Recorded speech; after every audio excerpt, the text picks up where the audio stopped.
Free advertising masterclass for e-commerce stores looking to improve their ad performance in 2025. The purpose of this video is that you as an e-commerce owner will be able to take concrete and actionable steps from this video that you can practically use to improve your advertising performance straight out of the get-go. So if you are an e-commerce owner that have struggled with your paid social advertising, then make sure to tune in. The agenda for this video is that we will have to look at your offer and product market fit before we can go into the backend setup on paid social and how you can optimize your ad account.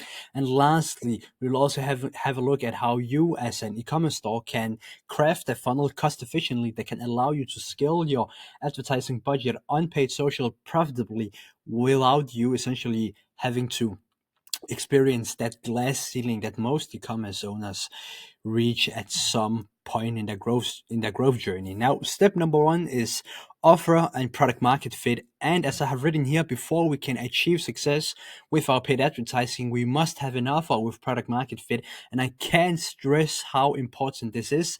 And obviously, it's going to be relative from brand to brand, because obviously it's depending on your overall product and obviously the market that you are selling to. If you are in, let's say, apparel, it's different to you selling a broad book as an example. But I can't stress how important this is. 7 out of 10 times when I talk to a potential customer in my ads agency and essentially hear how they have been struggling with their paid advertising, it's not often because of the ads agency that they are currently working with that's doing a poor job or whatever the case might be.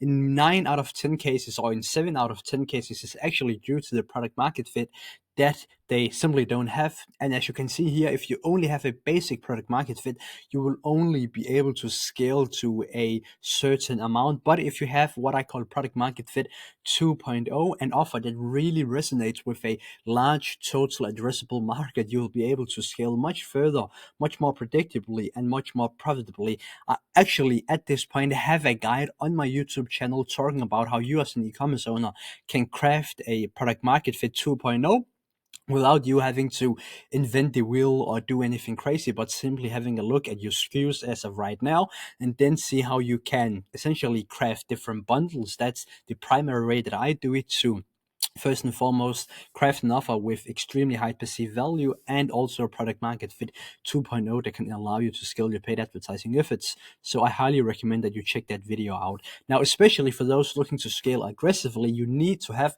a competitive advantage. And again, I can't stress how important this is. You either need to have a factually unique product, better unit economics, so you can scale much more aggressively and, let's say, afford a 20% higher CPA on your front end, or you need to have a unique market that you are addressing with a unique angle. And I actually have a perfect example of this. This is a Danish brand that I'm actively working with, and the brand is called Kuffert and Kørehandsker, and this brand is a brand that sells road books. And the example just goes on that the founder of this brand have essentially written this book himself because he essentially loves what he do for a living. So he have made this product himself. And by that, obviously, we have a product where we don't really have any competitors as a whole, and we are selling a unique product to a unique market that have given us a competitive advantage that also allowed us to scale our advertising efforts aggressively and staying profitable during that scale that we went on. Now, it's, as I've written here, it is so crucial for sustainable and long-term success. Step number 2 is obviously paid social backend. When you have your offer with product market fit, we essentially have to look at how we can structure our ad accounts to be most beneficial. And as I have written here, I always keep my ad accounts extremely simple. And why, you might ask? Well, I always optimize according to Meta's. In this case, it could also be TikTok's business model, which is end user experience. Because when you advertise on a paid social platform, you have to realize that Meta or TikTok are optimizing for their platform to essentially engage their consumers for as long as possible. So if you're an advertiser that have poor creative, let's say, that doesn't resonate with your audience, and essentially aids them or doesn't aid them to stay on platform, well, obviously you're going to see a terrible CPM price, and you will also have poor placement on the newsfeed or on the For You page, because your ads aren't an asset to, let's say, Meta's business model, which is keeping their audience on their platform for as long as possible. Furthermore, when I keep my ad account extremely simplified, it also gives me or provides me with more actionable insights compared to, let's say, I have two let's say I have two campaigns in the ad account compared to somebody that have 8. Well, in my case, I will have an easier time to pinpoint how I need to improve my ad account compared to that person that have 8, let's say 8 campaigns, with 2 of them being crazy retargeting audiences, and 2 also of them having cost caps, and 2 more having bid caps, and whatever it might be. Well, in that case, that advertiser will have an extremely difficult time to actually pinpoint, well, when I optimize this account, or sorry, when I optimize this ad or funnel or campaign, I can directly see an impact on my bottom line, which is obviously the most important. Yes, again, you can also look at your ad account, but that doesn't really define anything for you as an advertiser.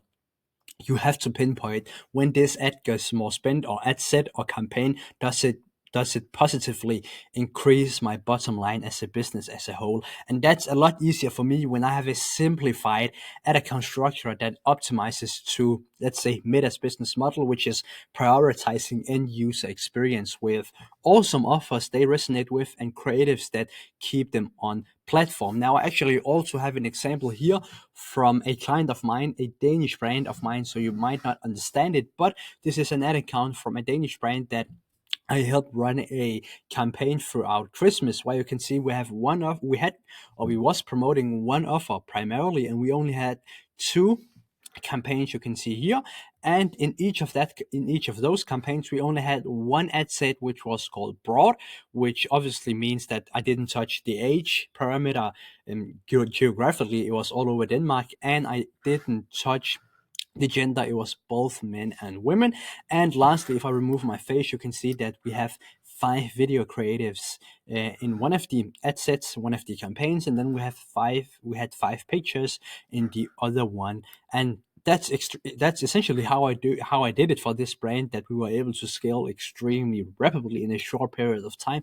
Extremely simplified ad account structure that allowed me as an advertiser to pinpoint exactly what I needed to optimize to essentially increase my business bottom line further. Now, when we have set up our ad account, we also need to look at how we can optimize our ad account, and that's why I essentially wanted to go over these 2 SOPs that I use myself internally, which is called diversification and iteration. Now, first and foremost, I always look at my internal P that is called optimization based on diversification. And diversification is used to analyze how I should overall angle my marketing efforts to be as efficient as humanly possible. And that's why that I look at these metrics, which is amount spent, where is, as an example, Meta spending my budget.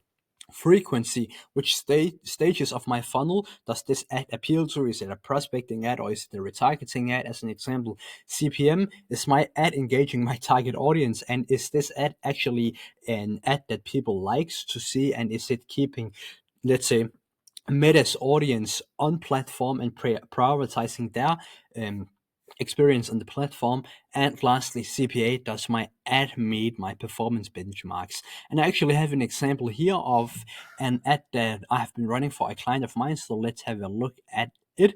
You can see this is actually the ad, and it's an ad that I have taken from the ad account that I just showed you. And I don't want to play the ad because it's a 1 minute video of the founder here speaking Danish, so you probably won't be able to understand it, but I just wanted to showcase the ad so you have an idea of the ad that I'm going to talk about. And in this case, this ad of mine spent 25k over 20 days, and it's 25k in Danish kroner. That's the valuta here.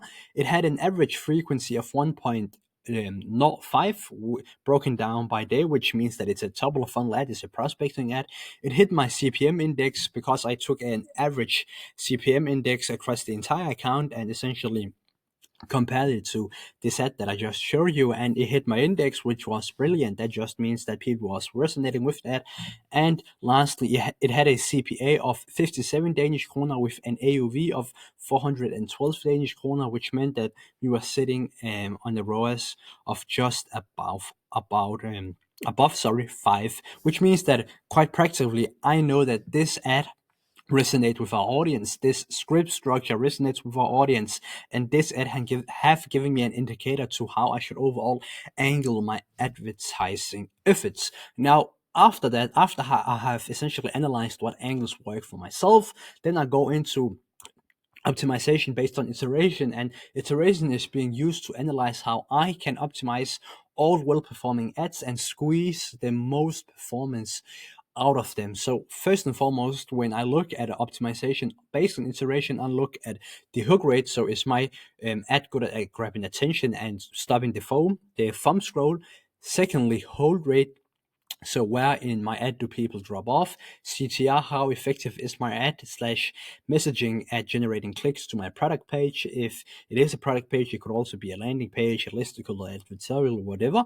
Then average video play time, and lastly, conversion rate. And if we look at the same ad that we just analyzed, you can see in this case, we had a hook rate of over 55%, which quite frankly is incredible. And the reason for that is first and foremost the visual hook. You can see the founder here laying on his sofa.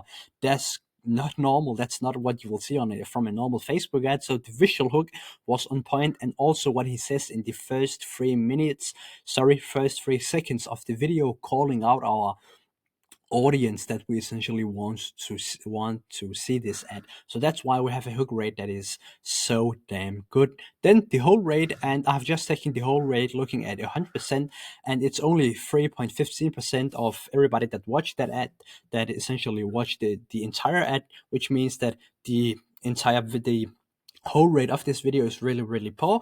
And in this case, we can make different hypotheses to why that is, and we can also make hypotheses to how we can optimize that. Then we have the CTR 1.7, which is okay, and average video playtime of 11 seconds, which is not that good. Which is not that good when you keep in mind that the video itself is 1 minute. And then we have a conversion rate of 8.42, which is incredible as well. Well, then a hypothesis could be to iterate on this ad, perhaps make it a little bit shorter. So let's say from 1 minute to 35 seconds, and then try to optimize the script in a way where it's more engaging, but still keeping the overall angle, keeping the same hook, and keeping obviously the same back end of the video, because the conversion rate is so damn good. So that's definitely a way to optimize this winning ad. I also wanted to say that I spent the majority of my time finding different angles that I can use instead of iterating on winning ads, because having different angles and concepts means that I can essentially drive through to different market segments of my overall TAM. So that's essentially the optimization based on iteration. Now, last step is cost-efficient funnel, and I can't stress how important this is, because if you want to scale your advertising efforts and you don't want to meet that glass ceiling that most e-commerce stores reached, then you need to find a way cost-efficiently, of course, to craft a funnel that can generate brand awareness, generate traffic, and help you scale your paid advertising efforts on paid social. And I just wanted to take this example with me here of a brand that I worked with approximately 6 months ago, where I essentially helped this particular brand craft a strategy for their TikTok, because previously their marketing mix was looking like this. They only ran paid advertising on Meta. And when I took over the case, I obviously still continued to run the ads on Meta, but we just couldn't scale further because they had reached a glass ceiling. So what I did was to take a step back and craft a cost efficient way to expand our funnel. So we continued Meta with our advertising on that platform. We also added on advertising on TikTok. Then we also added on creators. So we used creators to essentially post UGC videos on their platforms that we could also use on our own primary platform, and then whitelisting, which is pretty much using the videos our creators made to essentially on Meta, run them as ads, but also on TikTok, run them as TikTok Spark ads, because we could essentially test organically first on TikTok and then run them as Spark ads. And this is just a screenshot that I have taken of their page, where you can see that these 6 videos were all creators that we used to first and foremost generate content. And the good thing about TikTok is that it's a discovery platform. So what we essentially did was to focus on creators that is really good at showcasing how they are taking our clothes and incorporating that in their everyday life. Because when you are dealing with an audience on TikTok, they want to be educated, and they want to get inspired in terms of how they can use our products in their daily lives themselves. And that's exactly what we did. And you can essentially see that these are just the 6 latest videos that this brand posted. And you can again see how we went from having only Meta and then having Meta TikTok creators and whitelisting that overall, as I have written here, helped us build a cost-efficient way to generate traffic, build our brand, and assisted in scaling our paid social profitably. Now, that was actually the last slide of this video. I hope you were able to take something of value from this video that you can essentially implement yourself into your own e-commerce store and essentially scale from that point, whether that is having a look at your offers that doesn't really have that product market fit that allows you to scale further, or perhaps your backend on paid social, or how you need to optimize your ad account based on diversification or iteration, or lastly, if you have all of those things in place but you just can't scale, that's probably because you haven't crafted a cost-efficient funnel that can expand your funnel, as I said, and generate traffic and build your brand, whilst also allowing you to scale your paid advertising budgets profitably. That's it for now. Hopefully you enjoyed that video, and take care. Bye.